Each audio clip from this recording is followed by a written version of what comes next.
Mind clear like I had my thoughts sanitized. Stay focused, never know where it could take you. Always seem the hardest right before you reach your breakthrough. For my family, man, I promise I won't all the dough. So I'm grinding like I'm Steven Rosario. Yeah, got to make sure that we all right. Cool. So selling mortgage protection, like Darren was talking about, to me, it's a concept on how to use life insurance, right? It just so happens a lot of people that fill out these leads, it's not, term is not always, what they need, right? So we're going to talk today about equity protection and mortgage payment protection concepts as well as we get going through this thing. And so we're just going to use this kind of PowerPoint just to kind of guide us here a little bit. So mortgage protection, do people need mortgage protection? So when spouses co-own their home and they both are on the mortgage, the death of one merely shifts to the burden for payment to the other survivor. Contractually, both are legally liable for the loan balance. And if one of the co-signer defaults, the lender can pursue the other for payment. If one owner dies, the lender has the same recourse. So homeowners take out life insurance policies to pay off the mortgage balance, so the surviving spouse doesn't find themselves in a position where they can't pay the mortgage payments on their income alone. So a homeowner's death doesn't necessarily have to affect their mortgage. In many cases, it remains in full effect and the terms remain the same.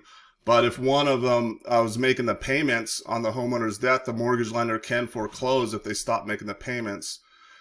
Just as if they could during the lifetime. If someone does make payments, however, typically nothing changes. They continue to keep the home, stay in the house, and continue to make the payments. Responsibility of those payments usually comes down to the terms of the descendants in their will, right? And so the stats that I was finding is 3% of foreclosures are due to death and 50% of foreclosures are due to critical illness. And so that just leans to the fact that when we're working with people that do qualify for a term, let's talk about getting them on a policy with living benefits, a critical illness rider and a chronic illness rider. Darren, what are your thoughts on those riders? Oh, like that is how we sell them, right? So that it's one thing to a lot of people sell term policies, but not everybody is able to sell the riders, and the riders is really where it's at. And I use that in my scripting whenever we're talking to the client. And so I say, for an example, do you know anybody that's that had cancer and passed away, or maybe had cancer and had to battle through it, fight through it while they had the cancer, or maybe a heart attack or a stroke. And everybody, we all know somebody, right? I lost my sister to cancer about 4 years ago, and it was a very, very tough time in my life.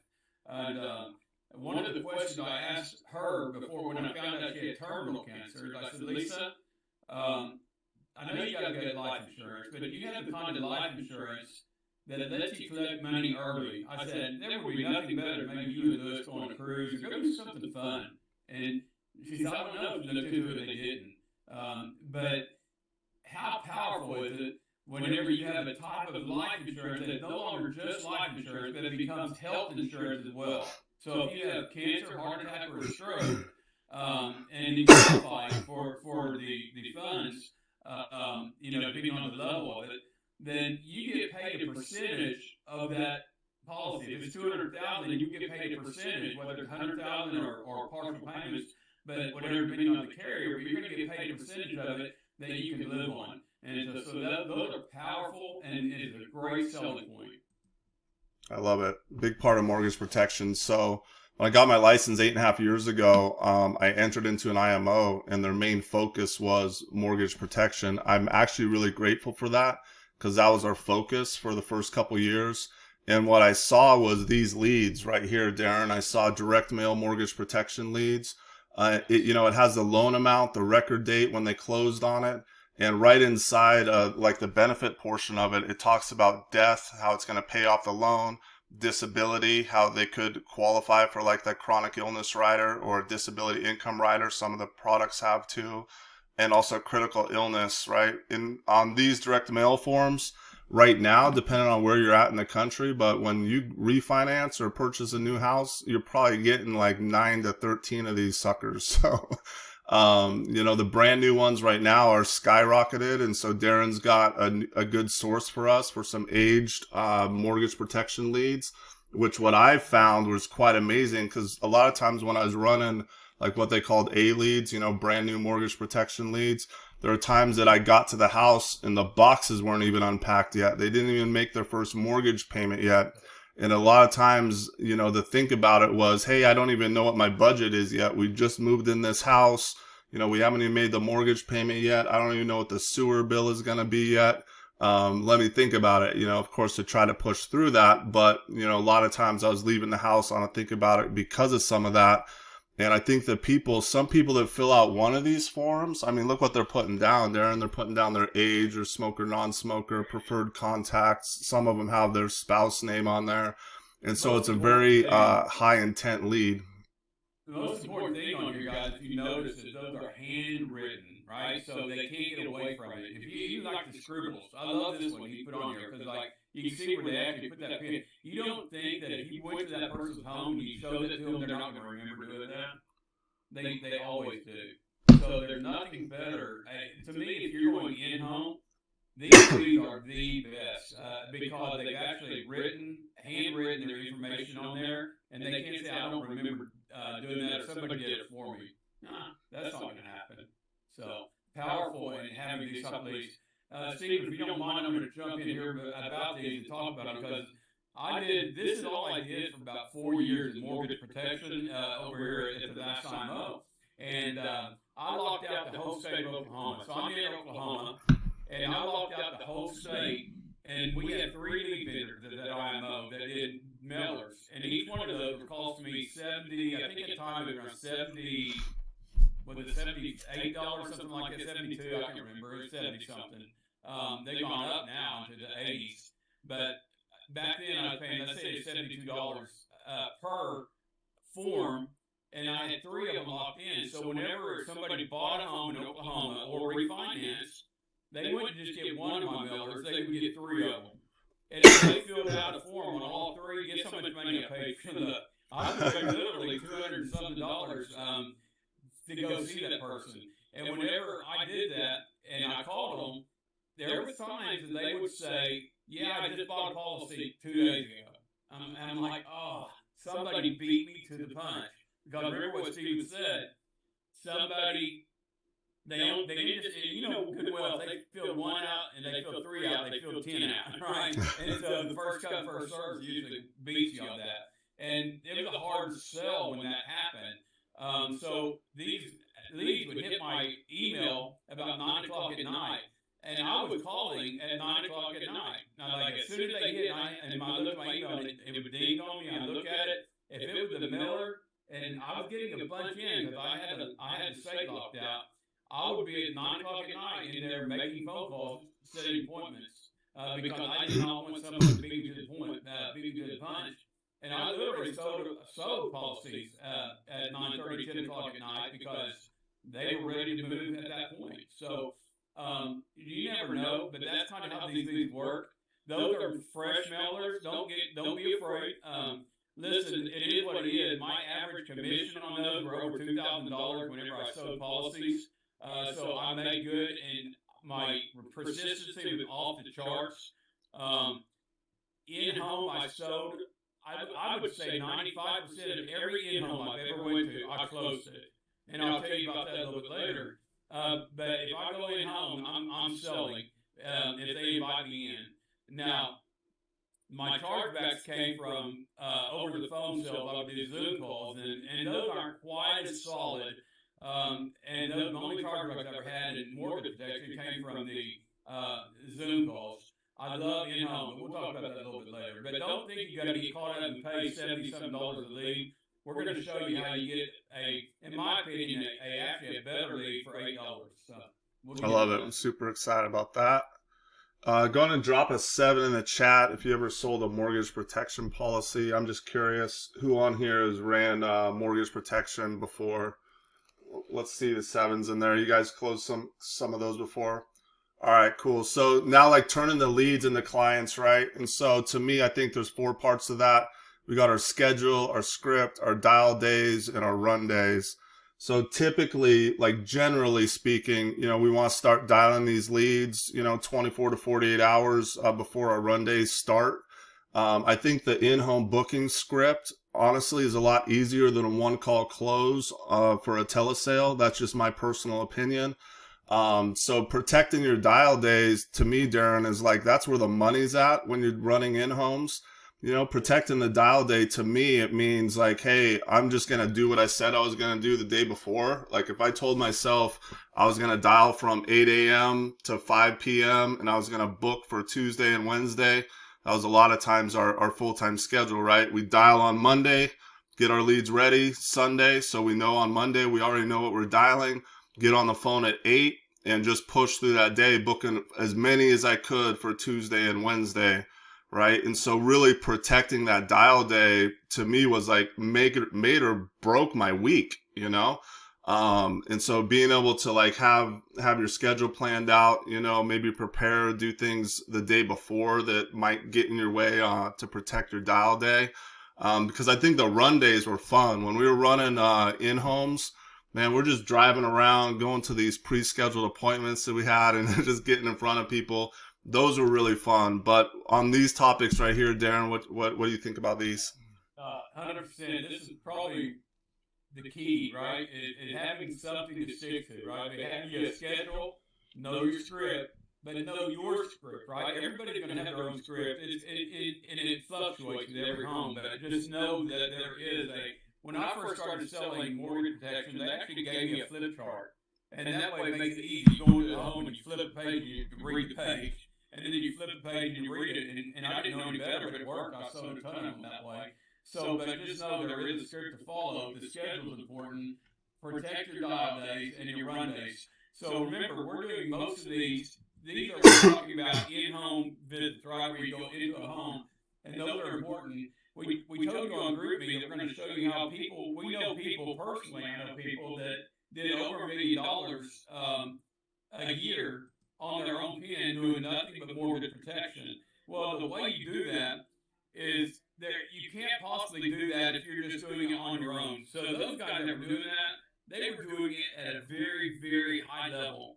And they were doing it with a mixture of fresh leads, the $79, $80 leads mixed in with age leads, mixed in with dialers who was setting their appointment for them. So the way they did that was like you might say, I want to go to Phoenix, Arizona, and I'm going to order me a batch of leads from Phoenix, Arizona, and I'm going to get all the brand new leads locked in for that city, and that might be one of their go-to cities. And so they get the batch of brand new leads coming in, they're setting appointments for them, and then when they know they're going to Phoenix, they're going to go through there and they're going to buy all the age leads they can for that area.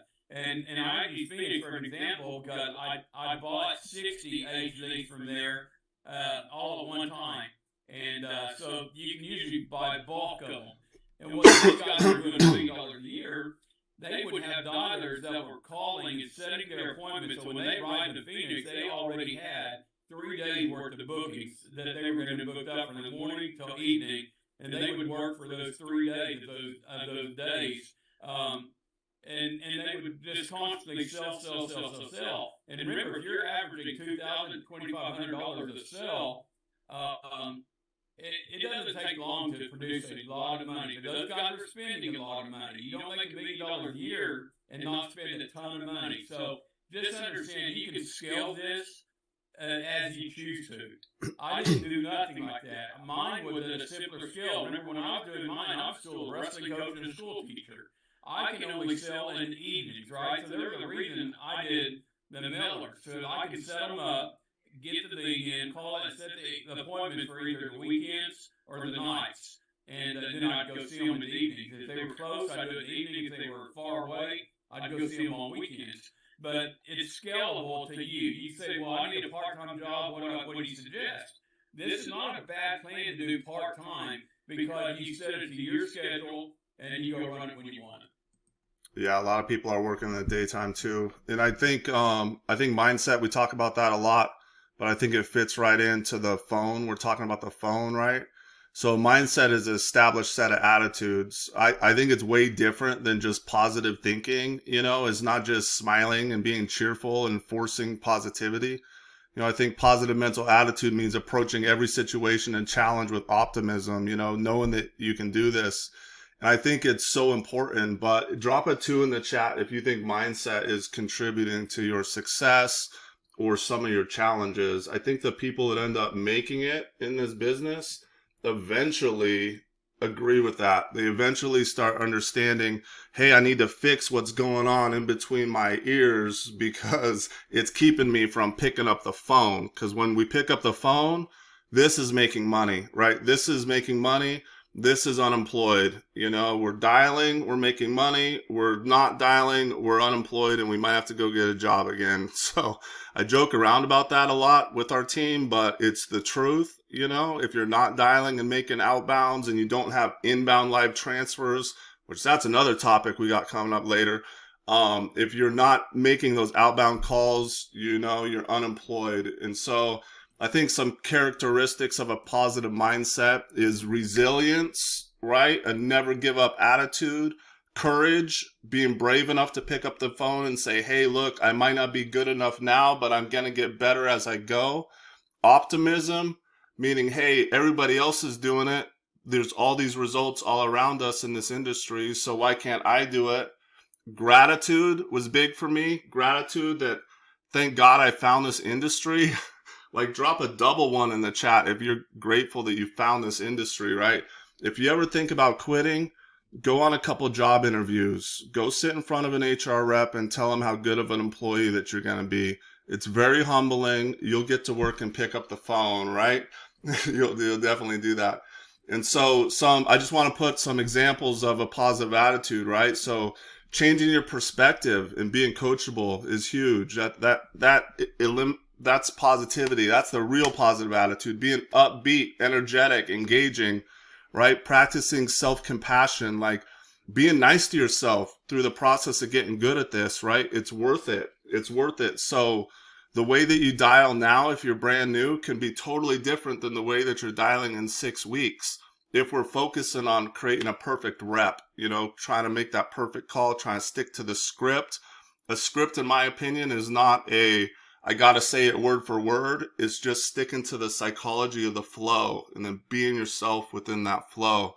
Not taking things personally is so big. If you say you're coachable, but you're taking every redirection personally, I'd back up a little bit and maybe work on that positive attitude.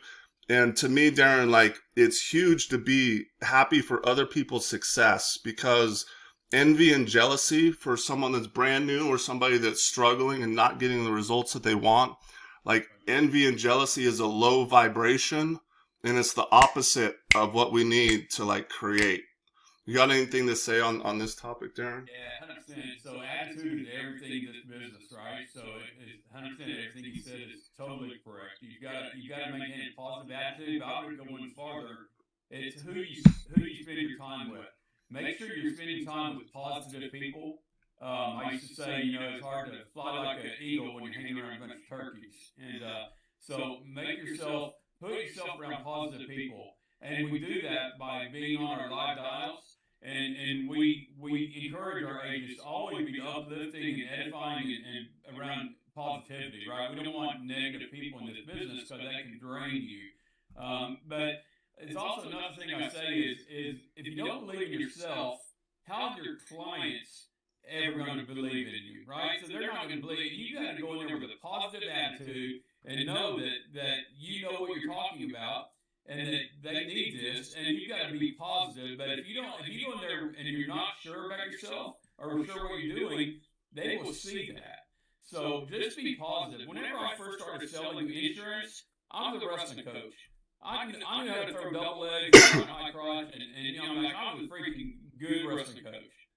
But I didn't know a dang thing about life insurance. Honestly, I barely knew the difference between whole life and term. I knew enough to pass the test. But that was about it. But you think those clients that I walked in that home knew that? I was smart enough to know that you fake it till you make it. And I was faking the heck out of it. They never knew it. I was to them, I'd been doing this for years. They didn't know any better. because I did not give that perception off that I didn't know. Now, I did have my manager on the other line and told them he's gonna make sure that we put them in the best place, and we did that. But as far as my attitude had to be at the top, and that's why I encourage everyone to keep it that way. Yeah, and so some certain ways that a positive mental attitude can help you with work. I mean, the obvious, it increases engagement and performance. It allows you to build stronger relationships and helps you overcome challenges. You know, there's lots of different ways to do it, but like you were talking about, surrounding yourself with positive people, like celebrating the success of other people. I pay attention, like when people drop, you know, their AP in Group Me or something, who is the ones replying and saying good job? Who are the ones that are taking 1 second and clicking the little heart on it? Who are those people that are pushing that engagement, like encouraging people to post those results? You know, we want to create that Group Me as a positive engagement. So we're putting things in there that are your stats for the day. So how many dials, how many people picked up the phone, how many appointments you booked, right? So if that's your dial day, if you're doing telesales, it's how many dials that you made, how many leads answered the phone, how many people you brought to the presentation, right? How many people were you able to get to stop their day, grab that pen and paper, and get to the point where you gave them the numbers? And then obviously on a telesale, how many of those people you submitted in their AP? So that's what we want to see in that Group Me. I would like that Group Me to be cranking in there, because we got a ton of people I'd love to invite in there. I just don't want to put anybody in a dead chat, you know? And so that goes along with this, because, you know, as entrepreneurs, I learned a long time ago, we cannot surround ourselves with people that are not moving. You know, we got to move. We got to create that energy and move together, right? And so doing the inner work, if you jumped on here early, we just had some little motivation going. You know, at some point in time in my career, I listened to so much insurance stuff. Like if I was washing dishes, I had insurance stuff in my ear. If I was driving the kids around, I had insurance stuff in my ear. If I was going to a mortgage protection appointment, I had mortgage protection training in my ear on the way. You know, at one point in time, I was frustrated because a lot of people were posting big AP on equity protection and mortgage payment protection concept.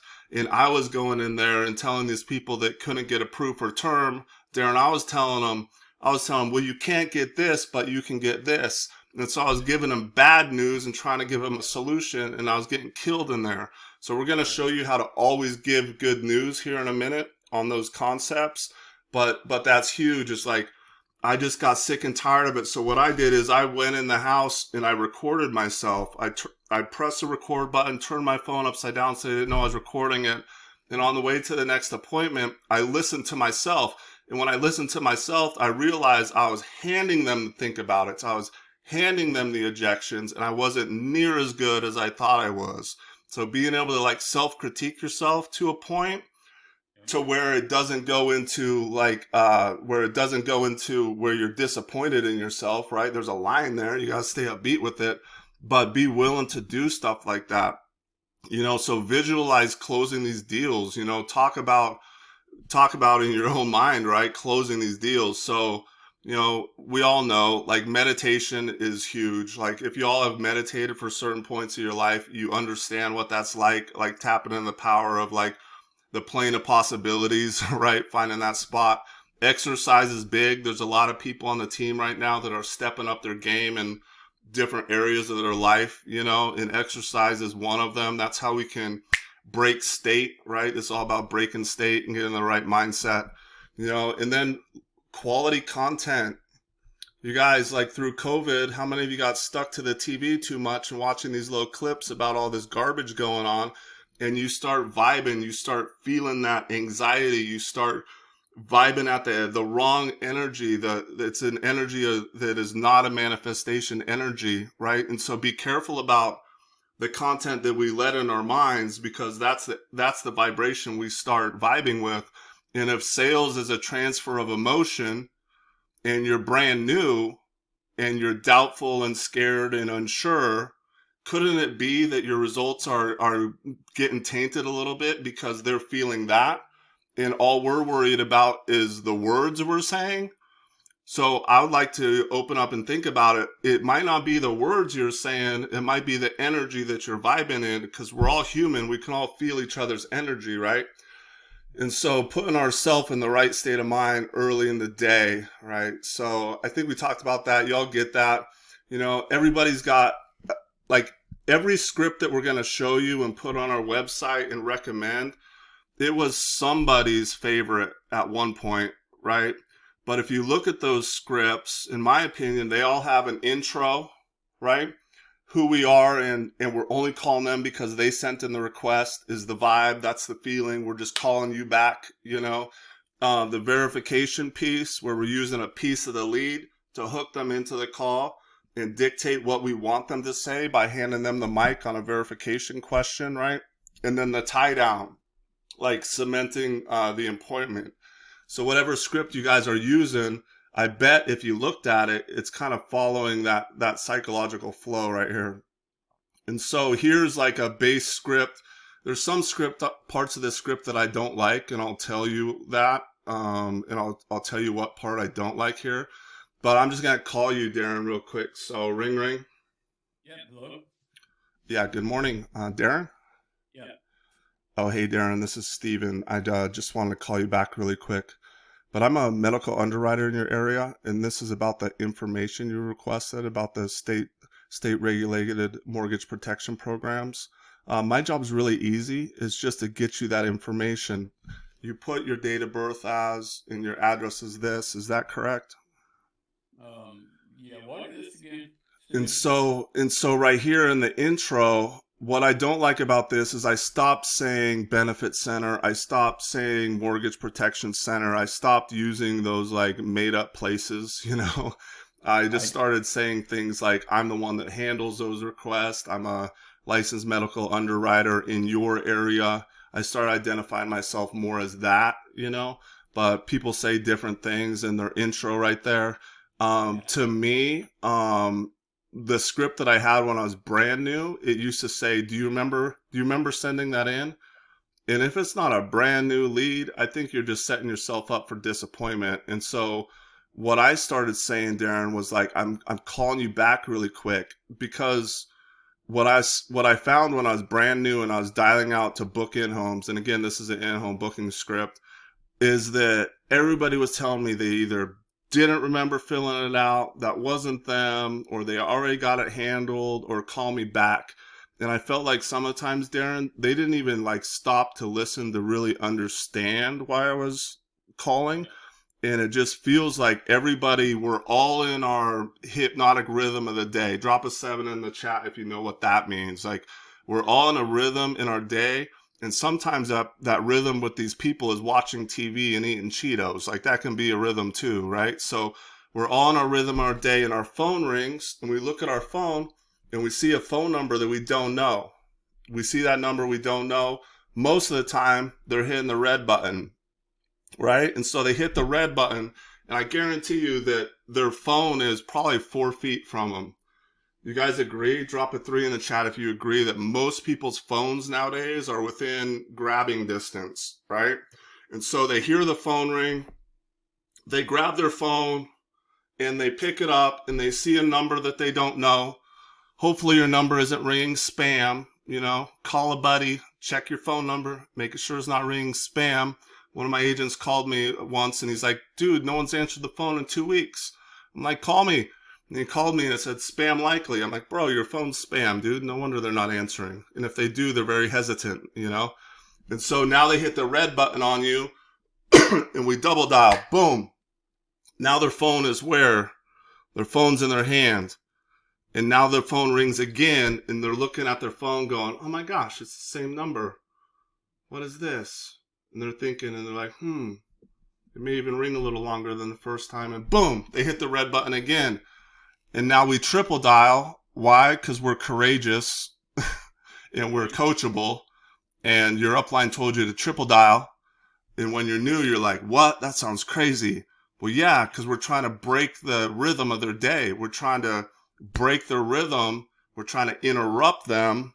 When they filled out that form, they gave us permission to interrupt their day. And we have to think like that. And so, boom. Triple call. Third time, now they're answering going, hello? They're like, what is this about? You know, why are they calling me 3 times in a row? Telemarketers don't call 3 times in a row. Bill collectors, it's illegal to call 3 times in a row.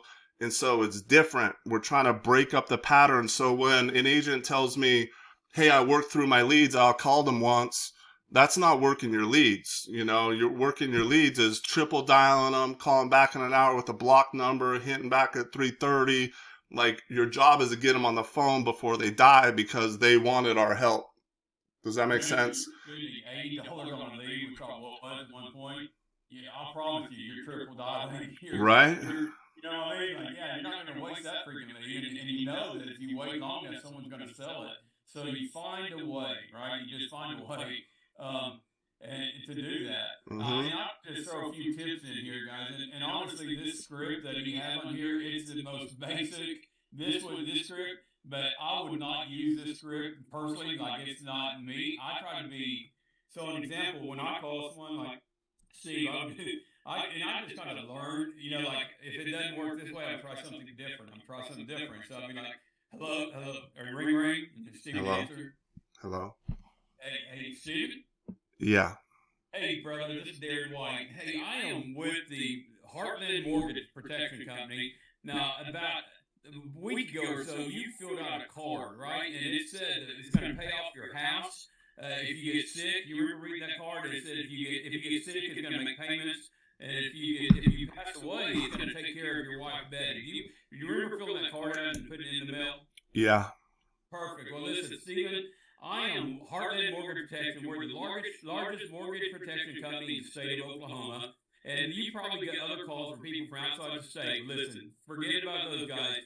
You want someone local taking care of you. And I've got a full schedule, but I've got about 2 hours tomorrow night. Are you and Betty going to be home tomorrow night at 6 o'clock? Yeah, we should be around.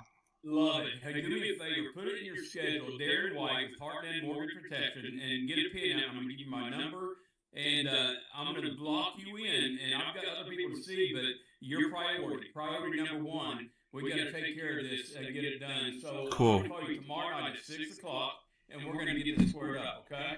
Thank you, Darren, for. Your house, and I solidify. Usually, I solidify the appointment. And that's what I did. I just kind of learned. Darren, thanks for proving my point, though, because what you just said is this script. The point to everybody, the script is the intro, the verification, and the lockdown.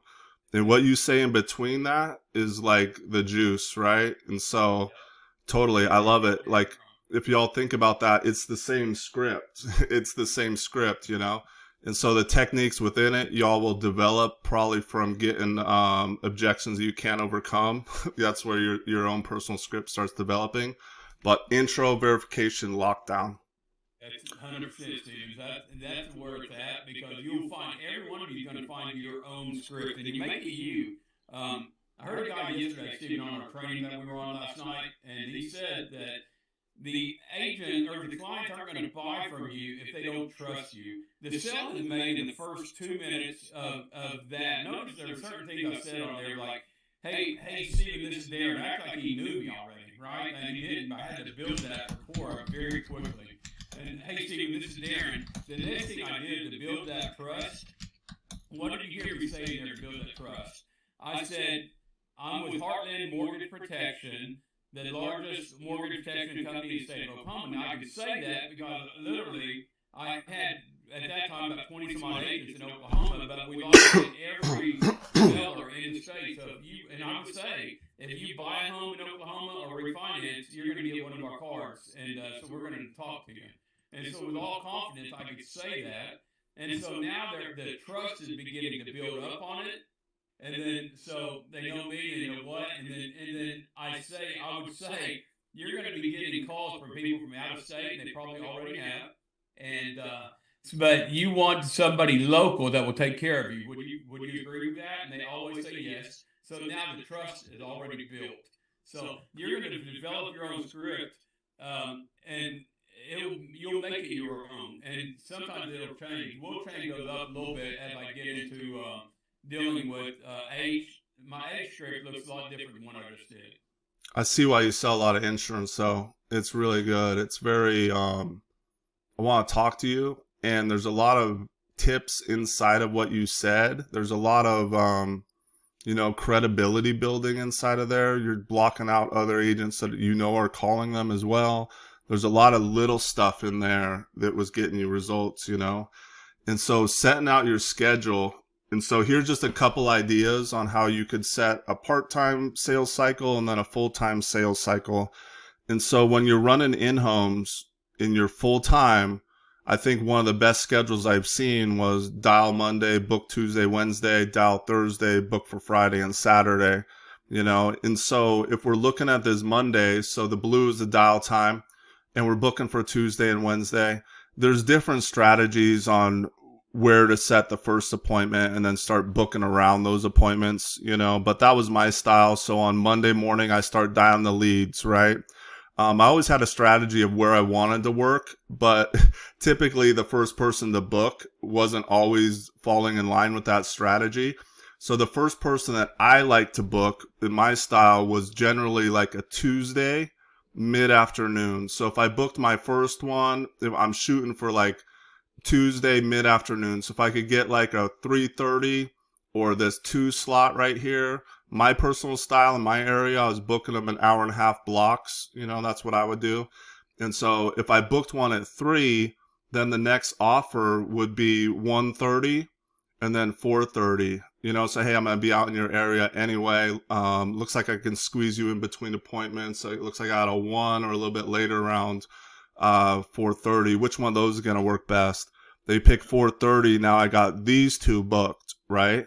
I got the 3 o'clock booked, and then I got the 4:30 booked. Next slot I'm offering, I'm trying to offer 1, and then I'm trying to offer the 5, right? And so when I stopped like trying to bend for them and book one appointment on a Monday at 11:30, just because I was desperate, and stopped booking appointments during my dial day and let them know, hey, look, I'm stacked up that day. I can't really see you Monday, but I'll squeeze you in my schedule here, probably like Tuesday night. It sounds like you guys are going to be home around Tuesday night, and then give them a 2 options. So I think the key on the tie down part for me was clearing their schedule. So you're working, you're still retired, or you're working cool. You're working days or swings when you're normally in the door. Normally about 6:30. All right, cool. Now I know when they're home, and then giving them 2 slots of when I knew that they were home, and then just being structured and like really planning out like, hey, I got tired of like booking one appointment on a Monday morning and then having 5 hours of nothing and then having 2 appointments later that day. Instead, I started booking them in blocks, so I wasn't like driving all over the place and then sitting in a parking lot, or ideally you're door knocking leads between your appointments, right? And so we have some people that are working jobs, so when I first started, I was working a full-time job. I was working Monday through Friday, 8 to 5, like a traditional job.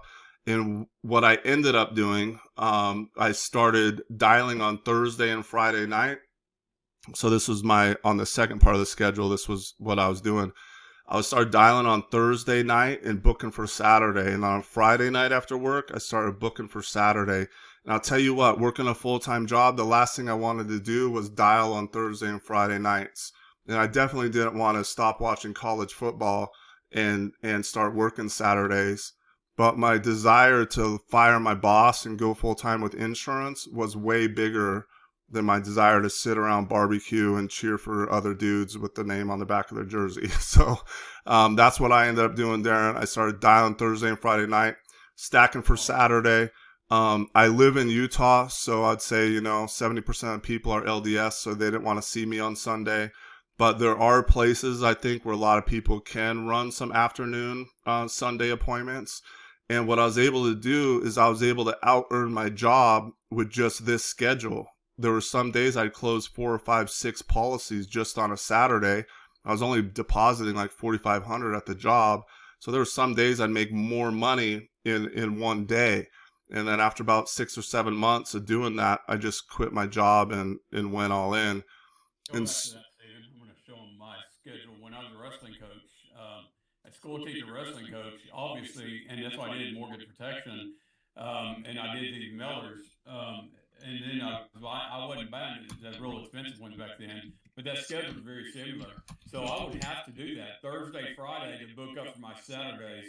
And that was because a school teacher, you teach during the day and you can't, so you had to do that, and that's my schedule. Hey, and I wanted to hit on one other thing. Back on that script, I didn't mean to come across that script wasn't any good. It wasn't my script, right? So I learned what's kind of cool about scripts is you make them your own and you develop them. And I would go to trainings and I hear some guys doing $1 million a year, like in their script. I listen to it. I'm like, no, I'm not going to use that script because it didn't fit me. It didn't make sense to me.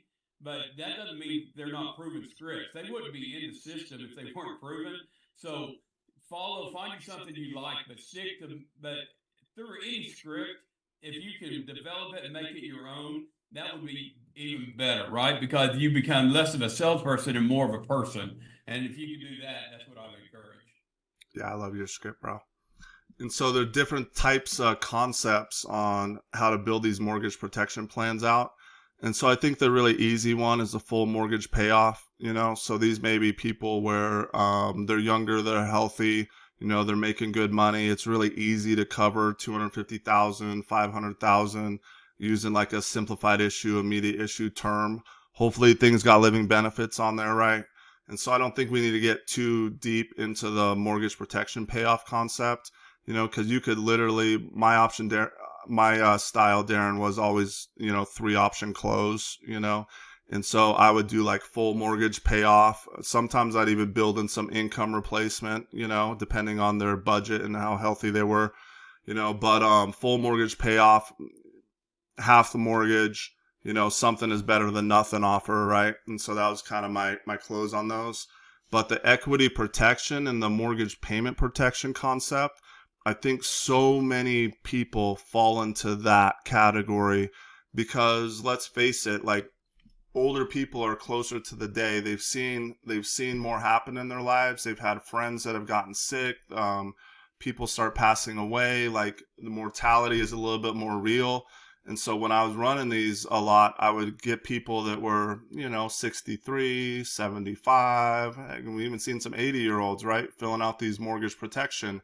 And they thought mortgage protection was old school. A lot of them, old school decreasing term that went down along with the mortgage balance, right? And so now you're sitting there and they're 73 years old. They had a triple bypass 7 months ago. They're diabetic on insulin. And I want 500,000 for 50 a month.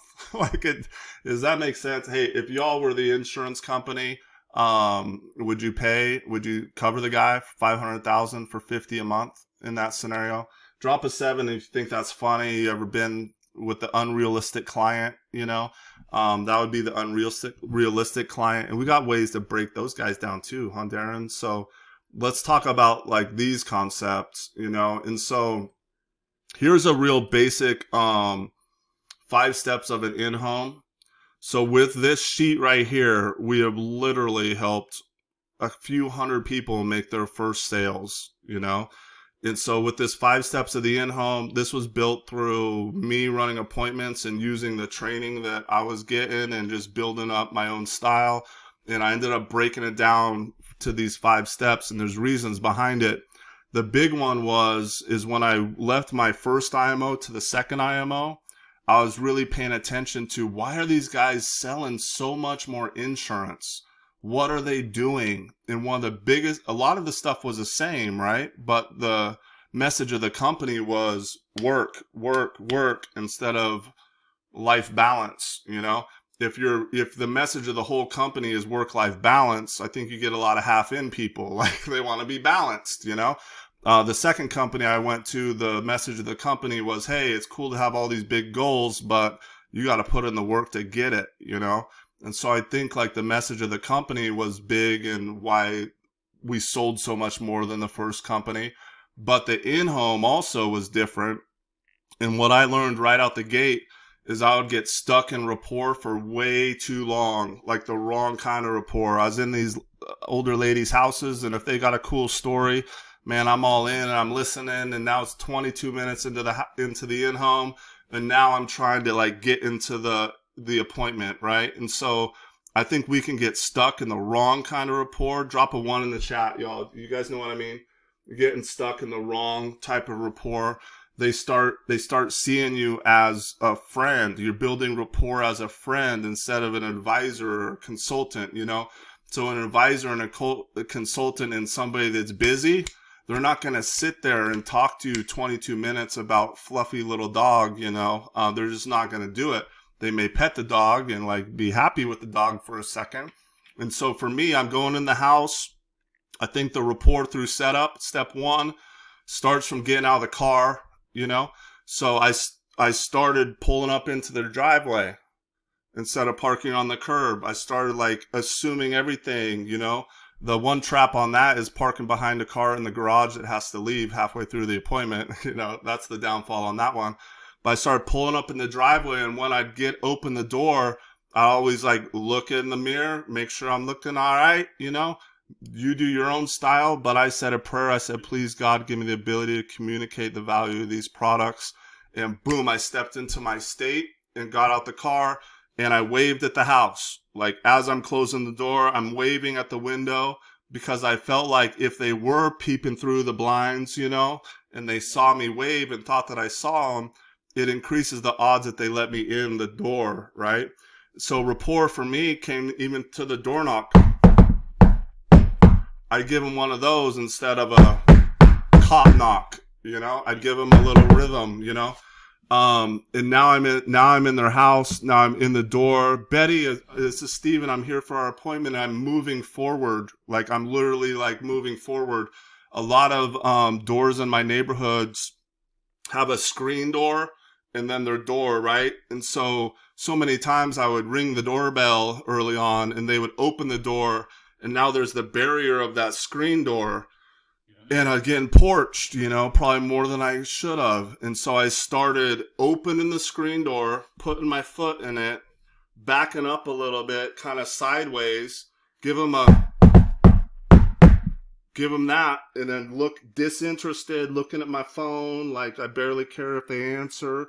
Then when they answer, oh, hi, the big smile, this is Steven, I'm here for our appointment. And I'm moving forward. You want me to take my shoes on or off? And people would just turn sideways, come on in. The assuming, like the lion assumes, right? The sheep asks, you know? So rapport through setup to me is everything from the parking, where you park, what you look like when you show up, how you knock on the door, you know, getting that screen door open, like moving forward as they're opening the door. And then once you're in their house, I always like to look to the table. Like, where's the table? Where's the kitchen table? You know, and I'm like, hey, you know, it's a lot easier for you if we were at a table so I could show you some stuff, you know? So I want to describe it as if it's easier for them, like what's in it for them, right? And so now we start going towards the table. There's times where I've even like grabbed a rag and helped them wipe up the cereal that's spilt all over, or move the toys, or do whatever we need to do to make a spot to like do business, right? Decisions are made at the table. So my style was, let me get to the right side. And so if there's a couple appointment, so that'd be husband, wife generally, right? If there's a couple's appointment, I'm walking to the right side of the table and I'm pulling the chair out for the dude. And the reason why is I feel you win the wife, you win the deal. Like drop a 7 in the chat if you know what I mean right there. Like you win the wife, you win the deal. So I'm pulling the head of the table out for him so I can get him here, and then he's on the side of me right here instead of her being on the side of me right here. So he's on the side of me, I'm to the right, he's here, I'm sitting across from her, right? So that was my style. So think about that, how you want to be set up. When I was running, I would have a bag like this. I'd have a bag like this. Inside of this, I just had an iPad and a folder. Inside the folder, I had this financial inventory sheet right here that we'll check out in a second. And the rapport talk while I was setting up was, if they're married, like, oh, it's great to meet you guys. You know, love the place. If I liked the house, I'd say something like that. Love the place. How long you guys lived here? I like that because it's relative to the appointment. It's a mortgage protection appointment. So I want to ask them about their house. Oh, you've been here 14 years. Oh, okay, cool. I love it. You guys like the neighborhood? You know, whatever. It's that type of rapport. And once I get my computer set up, I pull it on my laptop. I got my computer set up. I'm connected to my hotspot because I don't think it's professional to say, hey, can I get your password for your Wi-Fi? Get a hotspot on your own phone, connect your phone, right, to your laptop, get everything connected. You might even pull up a couple e-apps. You might pull up this 5 steps of the basic in-home on the tab so you can stay structured. And that's literally, Darren, like 3 or 4 minutes, like 4 or 5 minutes tops. And it got me out of that, let's talk about the lady's dog forever, you know. You got to be structured. Hey, I'm going to chime in a minute. So on some of the stuff you said earlier, I'm going to give you 2 examples of some funny things that I did. When you go to the home, right, you got to, so it's about building trust in the beginning. I remember this one time I go to this house up in Moore, Oklahoma, and I like to get to my homes 20 to 30 minutes early, not get to their house, but like drive by, right? So, especially when you spend that much money on the lease, you're going to make sure you get to the right house. And in Oklahoma, there's a lot of rural, so you got to try to find their house, and sometimes the addresses don't match up. So I'm always trying to give myself 20 to 30 minutes to drive by the home, and drive by and like check it out. Oh, there it is. You know, then I might go down the road 15, you know, or around the corner, park, and kind of get my script together. And you know, now I know where they. I just feel better knowing where it is. Well, I drive by this one house, and in Oklahoma, there's 2 schools here. There's Oklahoma State and there's OU, Oklahoma University. And the Sooners and the Cowboys. I'm a Cowboy fan. Well, note to self, don't ever wear a shirt that says Oklahoma State on it because you never know in Oklahoma who you're going to go, right? And I was wearing a polo shirt with my Oklahoma State on it that day. Stupid me. So I go by the house, and there's a huge Oklahoma Sooners sign out all over the place. And I'm thinking, oh, crap, I've already lost this one. So I had about 20 minutes, and there was a Walmart. I get on my phone, and there's a Walmart about 5 minutes from me. I drive to the Walmart. I go get me an OU Sooner shirt. I switch it over, get back to the house, and I'm acting like I'm the biggest OU Sooner fan there was. And wound up making a close on that one. I don't think I would have closed it with those. I might would have, but it would have been a funny story. But anyway, you never know, right? You got to do what you got to do. The other one is I went to a home, and this is in Newcastle, right down the road from Moore, and one of my best friends, he drove for FedEx, and he literally lived about 5 houses down from this house. I didn't know that. I knew where Tim lived, but when I went to his house, I thought, oh, crap, this is Tim is right around the corner. And so I go to the house, and the car was in the driveway, and it's one of those things that Steve talked about. You know how they kind of peek through the blind, and you hear the TV on, so I'm knocking on the door, and they're like, they're playing like they're not home. And I'm like, I know they're there. Here's the TV. So I knock some more, you know, and they're not answering. And so I get in my car, and I drove to Tim's house. And Tim had just got off work, and he still had a FedEx uniform on. I said, Tim, you want to do me a favor? He said, what? I said, you want to go on a house with me and go, they're right down the road, and he's been thinking about getting insurance. He said, yeah. And I said, perfect. He said, let me change it. I said, heck no, you're not changing. You're wearing that. He said, really? I said, oh, yeah. So we go back to the house, and I said, Tim, you're going to knock on the door, and when they come to the door, I'm going to walk around the corner. And he said, okay, perfect. So Tim goes, knocks on the door with his FedEx uniform on, and they come to the door, and you're like, yes. And by the time I walk around, I'm like, hey, guys, it's Tim. You know, and I said, I got Tim here with me. He's going to sit in, but you got to fill this form out, and we got to get this taken care of. Well, they let me in. We sit down and visit with the husband and wife. So you got to do what you got to do, right? That's my FedEx story. So, that's funny, man. So many fun stories. Yeah. I got a question. Tim went around the corner. Did you scare the shit out of her? Probably. Did see him? And so the guy that answered the door, the man, and anyway, so it was just, it wasn't too far of a corner. Like literally, Tim was standing at the door, and when he answered the door, I was aware, and I just popped around the corner and like, hey guys, and anyway, Tim is with me. He's my buddy. He lives right down the road, and I explained to him that I was just getting out of the car, and Tim beat me to the door. But anyway, they knew what I did, and it was funny. At the end of the day, we laughed about it. they get to meet their neighbor, so it was a pretty cool deal. I didn't close that one. There was some health issues that we just didn't get through. I was new at the time and just didn't know enough to get pushed through it. But I don't know if I could have closed it anyway. But it was a fun experience anyway. I say all that because sometimes you just got to figure out a way, right? We get so caught up in like giving up. How many agents would have said, "Screw it, they're not answering the door, they're there," and get mad and leave? No, you can't do that. Like you just got to find a way. And if you ever get no-show, and we will, every one of you guys are going to get no-show. I can remember a time setting 9 appointments up in Tulsa, and I went there and went 0 for 9. I got no-show 9 times, and it was like aggravating. But when you set the appointment, I have a standing invitation now to call them anytime, 24 hours a day if I want to, because they stood me up, so they owe me.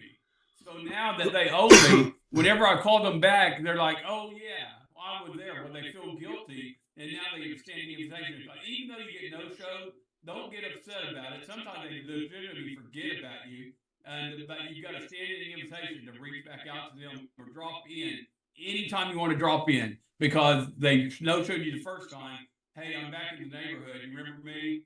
Perfect. So don't get discouraged. It's so fun running in-homes. I'm excited to go run some in-homes now. Like, there's so many stories get created, And so when I really started like focusing on step 1 and not getting stuck in that fake rapport for so long, honestly, my results started changing. It started getting different.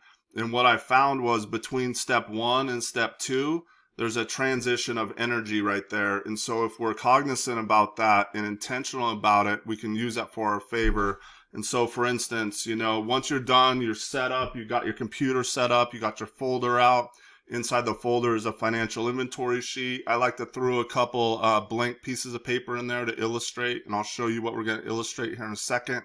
Now there's a transition of energy from the energy of, "Hey, you're cool, I'm cool, we're going to have a cool appointment." We want to change that cool energy to serious energy. And I started grabbing my phone, muting my phone, and saying, "Hey guys, I know this is really important to you, so I'm going to mute my phone." I put my phone upside down, like push it away from me, like create separation from my phone. It's a signal, right? It's body language. It's telling them that I'm all here with you. I'm all in with you. Like, you're important. Nothing else matters because I know this is important to you.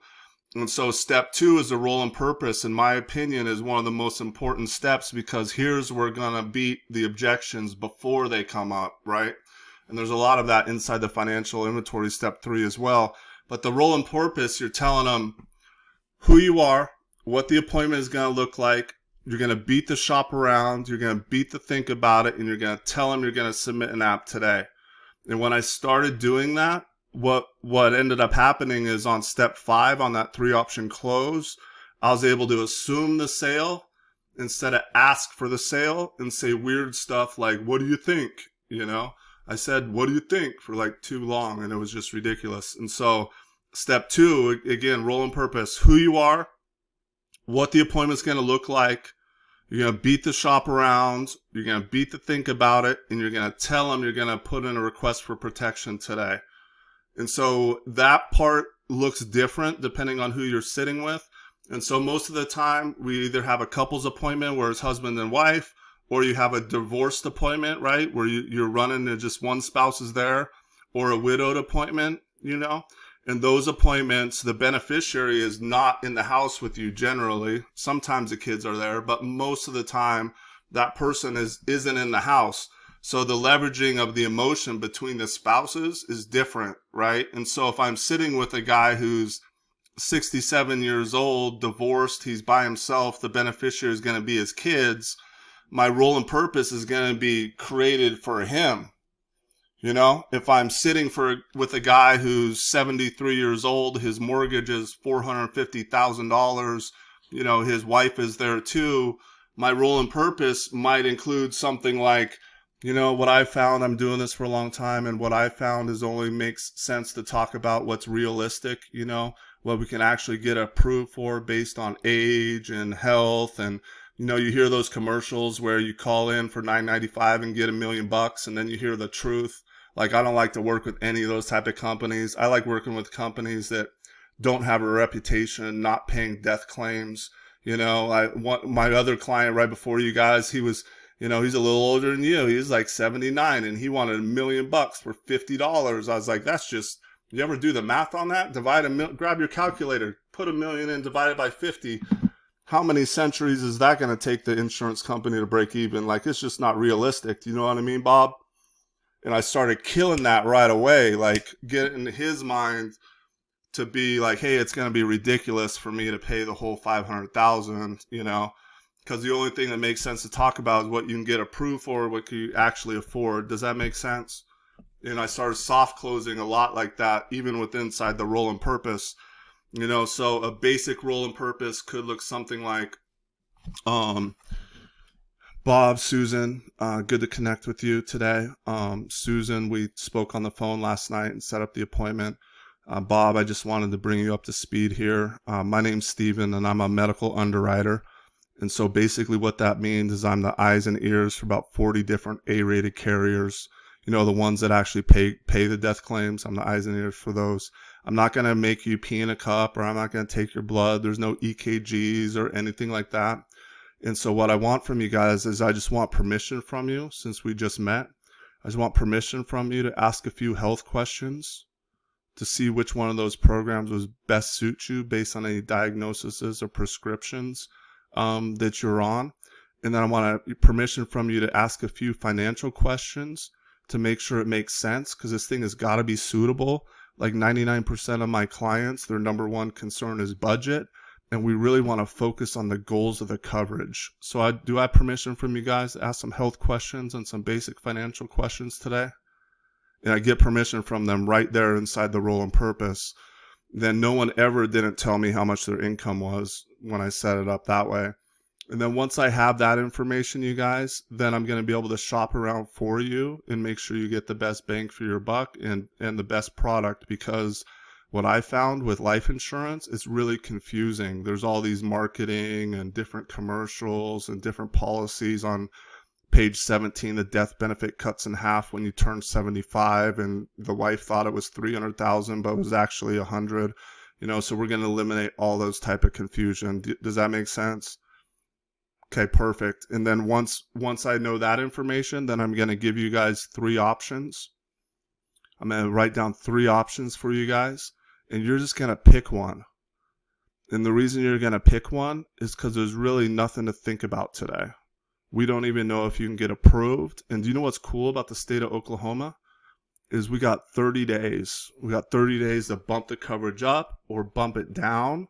Because like I said, you know, budget is number one concern for my clients. So you can call me 2 weeks later and say, hey, Steven, we thought about it. Let's bump that coverage up.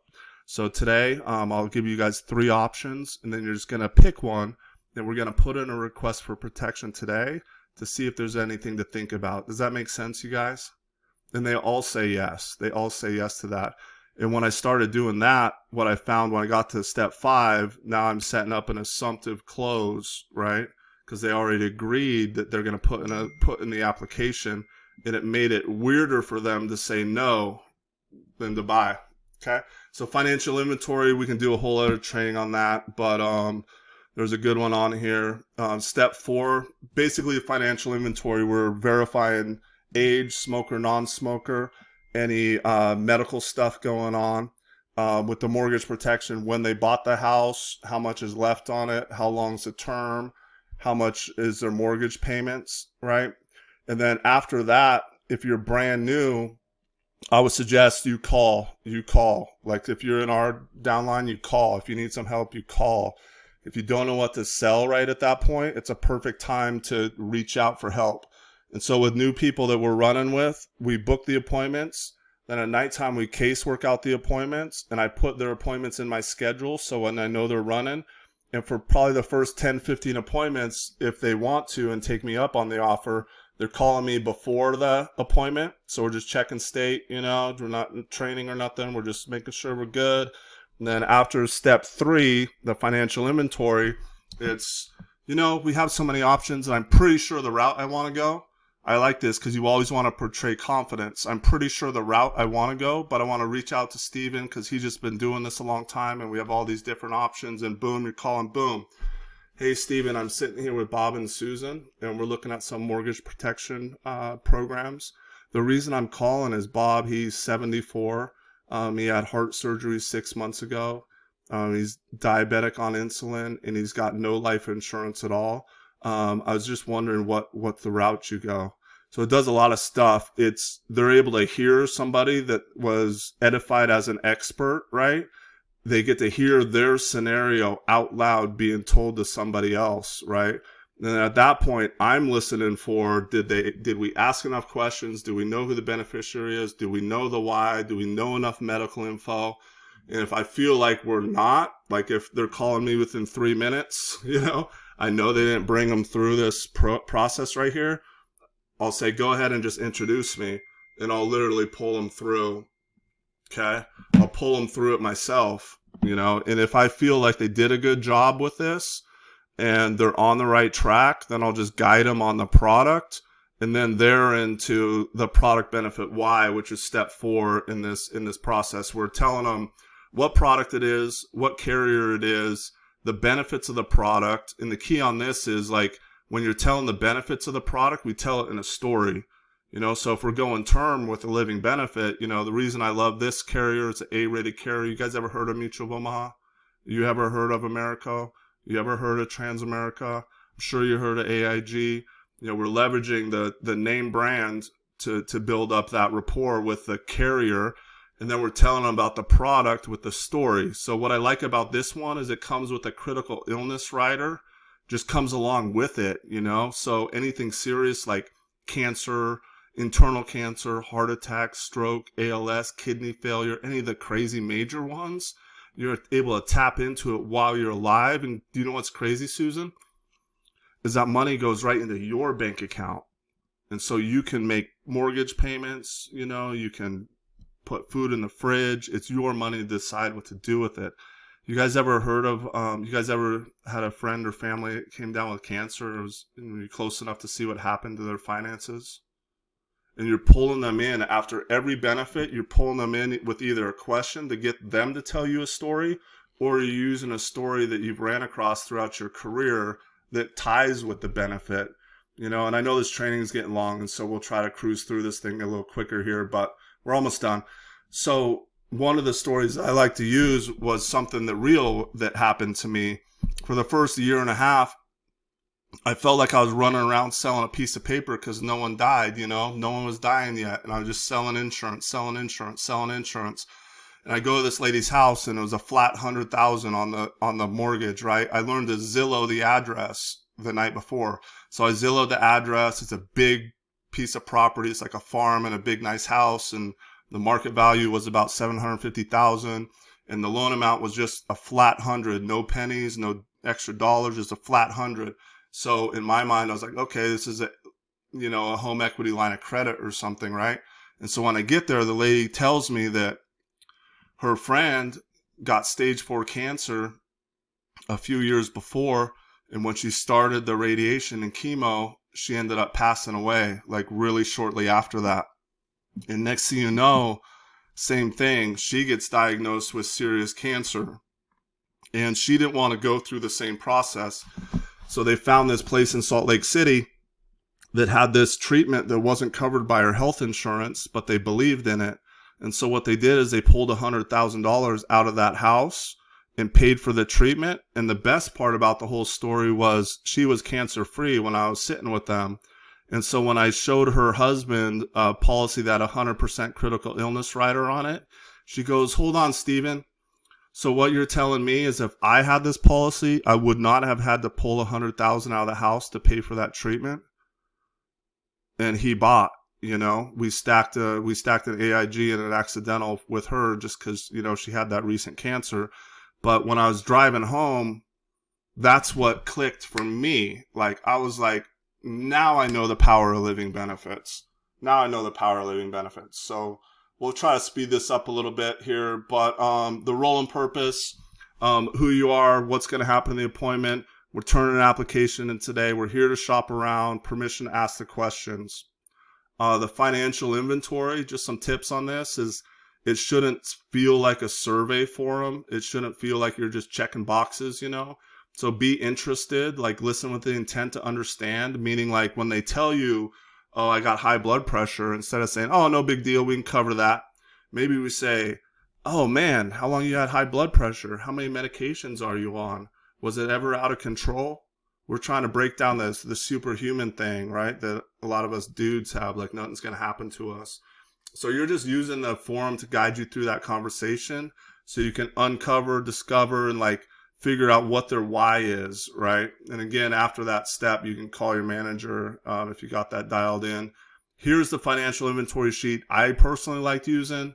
A couple things about this sheet that I like is I put the date and time up there. So when I'm driving around, I had the appointment time on this, not only in my Google Calendar, but on the sheet. And I started putting the client's phone numbers up top there before I showed up. So that way, if they're porching me, I'm looking at the lead form and I'm calling them from the porch, you know. If they don't answer the phone, I might even smile, take a picture, and send them a text message. Hey, I'm outside, you know, here for our appointment. So whatever financial inventory sheet you're using, use it. Product benefit why, we can get into that later. Yeah, what's up, Eric? Yeah, I'm speeding up, but yeah. Yeah. On the financial inventory form, when you get all those info, you'll see some opportunities for advanced marketing, which is great. But don't get too excited and try to start talking about all the advanced market things you can do for their retirements and stuff. You will lose the first sale and the subsequent sales. I agree with you, bro. I agree with you. And I think we'll do a whole nother training on just the financial inventory. And we could actually do a training on each one of these steps, you know, and put it into like a series. But I know it's getting long, so it's Friday. We need to get on the phones, so I'm going to speed this up a little bit. And then we'll 3-option close it. Jump into an application real quick. If you want me to share screen, I can do it KC Live. Just show them what it looks like. Who has KC Life? How many people on here have KC Life? Or want it. Because we can definitely get you guys plugged into it. So there's a lot more slides that I was going to go through, but I think I didn't keep track of time as we were going through this. So maybe we'll do a little step 2 later some other time. And so Darren, yeah, go ahead and grab this screen, man. I just been rambling. So hopefully people got some value. If you know, drop something in the chat if you got some value from, you know, Darren and I's training so far today. But we'll definitely have to do a step 2 on this stuff. Yep. Yeah, so this is part 1. We're going to do step 2. What are we going to do?